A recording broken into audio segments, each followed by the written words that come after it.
Hello friends, मी भावना. माझ्या चॅनलमध्ये मी तुम्हा सर्वांचे मनापासून स्वागत करते. कसे आहात तुम्ही सर्व? आय होप तुम्ही सर्व आनंदात असाल.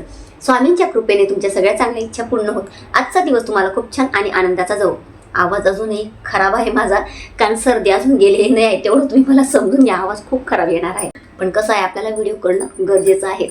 आजची जी सेवा मी तुम्हाला सांगणार आहे, ती सेवा जर तुम्ही केली तर तुमच्या घरातली लक्ष्मी जी बांधली गेली आहे ती मोकळी होणार आहे. बघा, लक्ष्मी बांधली जाणं म्हणजे काय असतं की म्हणजे आपल्या अनेक चुकांमुळे आपल्या घरातनं लक्ष्मी निघून जाते. आपण खूप चुका करत असतो, त्यामुळे ती नाराज होऊन आपल्या घरात निघून जाते आणि ती एकदा निघाली तिला परत आणणं खूप कठीण होतं. तर तुम्हाला तिला परत आणायचं आहे तुमच्या आयुष्यात, तेव्हाच तुमच्या आयुष्यात तुम्हाला सगळ्या गोष्टी मिळणार आहेत. तर तिला कशा पद्धतीने परत आणायचं, तर तिची सेवा करून. तर ही सेवा जर तुम्ही केली तर नक्कीच लक्ष्मी तुमची जी बांधली गेली आहे ती मोकळी होणार आहे आणि ती आनंदाने तुमच्या घरात परत येणार आहे. तर आजचा जो व्हिडिओ आहे तर खास महिलांसाठी आहे. तसं तर आता घरात जर एखादी महिला नसेल तर पुरुष सुद्धा ही सेवा करू शकतात, परंतु महिलांनी आवर्जून ही सेवा करायची आहे. तर मार्गशीर्ष महिना हा महालक्ष्मी आईला समर्पित आहे. तर मार्गशीर्ष महिन्यात आपण तिची सेवा करत असतो, परंतु आजची जी सेवा आहे ती खूप जास्त महत्त्वाची आहे. ही सेवा मार्गशीर्ष महिन्यातल्या गुरुवारी आणि शुक्रवारी आपल्याला करायची आहे, 11 आणि 12 तारखेला. तर ही सेवा कशा पद्धतीने करायची आहे याबद्दल आज मी तुम्हाला थोडक्यात माहिती देणार आहे. जर तुम्ही माझ्या चॅनलवर नवीन असणार आणि पहिल्यांदा व्हिडिओ बघत असाल, तुम्हाला हा व्हिडिओ आवडला तर व्हिडिओला एक लाईक नक्की करा. मार्गशीर्ष महिन्यात जेवढी जास्तीत जास्त माता लक्ष्मीची सेवा करता येईल तेवढी आपल्याला करायची असते, कारण ती धनधान्याची देवता आहे. वैभव ती आपल्याला देत असते, घरात सुख समृद्धी आणत असते ती. आणि सगळ्यात महत्त्वाचं म्हणजे आपल्या सगळ्यांचं आरोग्य ती चांगलं ठेवत असते, म्हणजे आपल्या घरातलं आरोग्य चांगलं राहतं. जर आरोग्य चांगलं नसेल तर आपल्याला पैसा येऊन काहीच उपयोग नसतो. तर पैशांपेक्षा आपलं आरोग्य महत्त्वाचं आहे. आणि माता लक्ष्मी ही अन्नपूर्णा मातेचं सुद्धा एक रूप आहे. त्यामुळे काय होतं, आपल्याला अन्नाची कधी कमतरता भासत नाही. आपल्याला अन्नाची गरज आहे आणि चांगल्या आरोग्याची गरज आहे, त्यानंतर आपल्याला पैसा लागतो. तर या गोष्टी आपल्याला हव्याच आहेत, म्हणून आपल्याला माता लक्ष्मीला प्रसन्न करून घ्यायचं असतं. माता लक्ष्मी ही घरात राहत नाही, एका घरात ती कधीही राहत नाही, कधी इथे कधी तिथे. तर तिची ज्या वेळेला म्हणजे तिचे जे विशेष दिवस असतात, आता मार्गशीर्ष महिन्यातला गुरुवार आहे किंवा तिला शुक्रवार अतिशय प्रिय आहे, तर त्या विशेष दिवशी म्हणजे प्रत्येक शुक्रवारी तिची सेवा व्हायलाच पाहिजे. तर आपण काय करतो, आपण तिची शुक्रवारी सेवाच करत नाही. तर शुक्रवारी आणि गुरुवारी आता या 2 दिवस आपल्याला काय सेवा करायची आहे ते मी तुम्हाला सांगणार. इतकी महत्त्वाची माहिती आहे ही. जर ही सेवा तुम्ही केली तर बघा, तुम्ही इतका तुम्हाला सुंदर अनुभव येणार आहे. इतकी सुंदर सेवा आहे आणि ही सेवा आवर्जून करायची आहे, कोणी टाळायची नाही, कारणं द्यायचे नाही. ताई मग मला वेळ नव्हता, असं होतं तसं. वेळ काढायचा असतो, वेळ आपल्याला मिळत नाही. आपल्याला मोबाईल बघायला वेळ मिळतो का? नाही मिळत, पण आपण त्यासाठी वेळ काढतो की नाही? तर मग आपल्याला सेवेसाठी सुद्धा वेळ काढावा लागणारच आहे आणि सेवा केल्याशिवाय आपल्याला काहीच मिळणार नाही. तर आता 11 आणि 12 तारखेला म्हणजे 11 तारखेला गुरुवार येतो आहे मार्गशीर्ष आणि 12 तारखेला शुक्रवार आहे.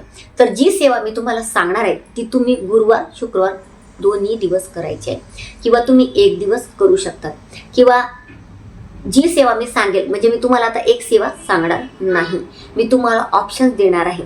कारण काय होतं, एक सेवा सांगितली मग ताई मला हे पठण करता येत नाही, ताई मला ही सेवा जमत नाही, तर मग त्यामुळे भरपूर तुम्हाला मी ऑप्शन देणार आहे. त्यातली तुम्हाला जी सेवा शक्य होईल ती गुरुवारी करा, जी शक्य असेल ती शुक्रवारी करा.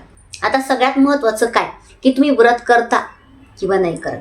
जे कोणी व्रत करत नसतील शुक्रवारचं त्यांना मी सांगते, शुक्रवारी तुम्ही व्रत करत नाही, पूजेची मांडणी वगैरे करत नाही, तर तुम्ही काय करायचं, शुक्रवारी जी आपली महालक्ष्मीची पोथी आहे बघा, आपली मार्गशीर्ष गुरुवारची, ती पोथी घ्यायची आणि त्यात बघा श्यामबालाची कथा आहे, आपण ती वाचत असतो बघा.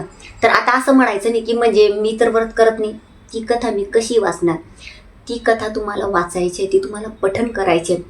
तुम्ही महालक्ष्मीच्या समोर म्हणजे सायंकाळी बसा, तुम्हाला नसेल शक्य सकाळी बसा, शुद्ध गाईच्या तुपाचा दिवा लावायचा, धूप लावायचा किंवा अगरबत्ती लावा आणि तिच्यासमोर बसून श्यामबालाची कथा वाचायची. त्यानंतर त्यात बघा श्री महालक्ष्मी महात्म्य दिलेलं आहे, ते पठण करायचं. आणि महालक्ष्मी अष्टकम याचं 1, 3, 5, 7, 9, 11 किंवा 16 वेळा पठण करायचं.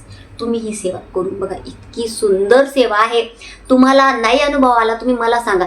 तुमच्या घरात लक्ष्मी बांधली गेली असेल, तुमच्याकडे पैसा येत नाही, तुमच्या घरात सततचा आजारपण सुरू आहे, काही ना काही तुम्हाला प्रॉब्लेम येत आहेत किंवा अन्नाची तुम्हाला कमतरता भासते, काहीतरी गोष्टी अशा होत आहेत की तुम्हाला असं वाटते की लक्ष्मी माझ्याकडे का राहत नाही, लक्ष्मी माझी निघून गेली आहे, मला पैसा खूप कमी पडतो आहे, मी खूप कष्ट घेत आहे. इतकी सुंदर सेवा आहे. तुमच्या घरातनं पैसा कधीही जाणार. जर तुम्हाला तुमच्या नवऱ्याची प्रगती हवी असेल, तुम्हाला वाटत असेल की जास्तीत जास्त माझ्याकडे पैसा यावा, लक्ष्मीने कायमस्वरूपी माझ्या घरात वास करावा, तर तुम्ही ही सेवा नक्की करा, करून बघा. इतकी सुंदर सेवा आहे. आणि ज्यांचं व्रत आहे, म्हणजे जे गुरुवारचं व्रत करतात, तर त्यांनी फक्त सेवा करायची आहे. त्यांनी हे पठण नाही केलं तरी सुद्धा चालेल, म्हणजे ती कथा पठण नाही केली तरी सुद्धा चालेल. फक्त महालक्ष्मी अष्टकमचं पठण करायचं आहे किंवा श्री सूक्तमचं तुम्ही पठण करू शकता.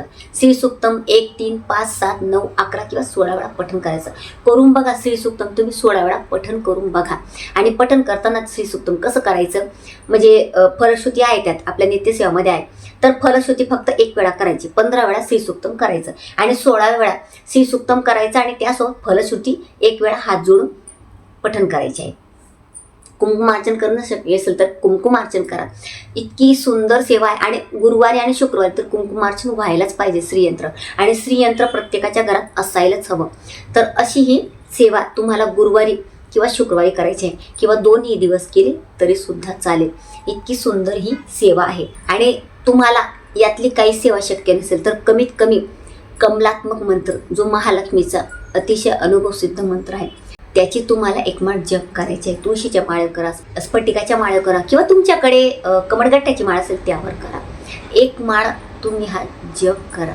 नसेल शक्य, हा मंत्र तुम्हाला खूप डिफिकल्ट वाटत असेल, किंवा लक्ष्मीचा जो मंत्र आहे, लक्ष्मी गायत्री मंत्र, त्याचं जप करा. खूप छान मंत्र आहे. तुम्ही या मंत्राचा जेव्हा जप करणार ना, तेव्हा तुम्हाला कळेल. श्री महालक्ष्मीचे विद्महे विष्णुपत्नीचे धीमहि तन्नो लक्ष्मी प्रचोदयात. अगदी छोटासा मंत्र आहे. किंवा ओम श्री महालक्ष्मी नमः, ओम श्री महालक्ष्मी नमः या मंत्राचा जप करा. नसेल काहीच तुम्हाला शक्य नसेल मंत्र जप करणं, तर फक्त श्री हा महालक्ष्मी मातेचा बीज मंत्र शॉर्टमध्ये आहे, तर श्री या मंत्राचा 108 वेळा जप करा. तुम्ही ही सेवा करून बघा आणि मला नंतर याचे अनुभव सांगा. आता ही सेवा तुम्ही 11-12 तारखेला करणार, गुरुवारी शुक्रवारी. परत पुढच्या गुरुवारी शुक्रवारी सुद्धा तुम्ही सेवा करू शकता. सांगा, मी सेवा करते म्हणून मी तुम्हाला सांगते. आणि आपण लक्ष्मीची सेवा केली तरच आपल्यावर लक्ष्मी प्रसन्न होणार आहे. इतक्या इझिली आपल्याला कोणती गोष्ट मिळत नाही. खूप आपल्याला सेवा करावी लागेल, त्यानंतर आपल्याला त्याचं फळ मिळणार आहे. तर ही संधी कोणी सोडू नका, प्रत्येकाने सेवा नक्की करा. तर अतिशय छोटीशी माहिती जी मला तुम्हाला द्यायची होती. जर तुम्हाला माझा आजचा व्हिडिओ आवडला असेल तर व्हिडिओला लाईक, शेअर, चॅनलला सबस्क्राईब आणि आपल्या भावना लाईफटाईम या फेसबुक पेजला फॉलो नक्की करा. आणि कमेंटमध्ये ओम श्री महालक्ष्मी नमः नक्की लिहा, किंवा श्री स्वामी समर्थ लिहा. तर पुन्हा भेटूया अशाच एका नवीन व्हिडिओसोबत. तोपर्यंत सर्वांना श्री स्वामी समर्थ.